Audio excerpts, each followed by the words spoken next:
Dali, dali, dali.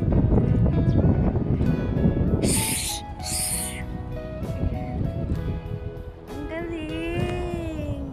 Yan ang Pilipina. Nagkalat na naman sa Taiwan. Dito na naman sa sunflower. Nag-ikot-ikot tayo. Ayan. Ano guys, sobrang lawak ng hektarya kong sunflower. Yay!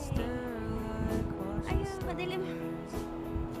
Yan, ayun, ito yung the best. Ayan, the best talaga ang sunflower. Sobrang dami ng bulaklak niya. In fairness, sobrang dami. Ayan, pampagod vibes na yung sunflower. Tingnan nyo, isang puno lang yan, pero 10 ata. Hanggang baba. Kaya ganyan ang dami siya. Magkulang na yung isa. Kaya, pampagod vibes. Ayan guys, sobrang laki ng bulaklak.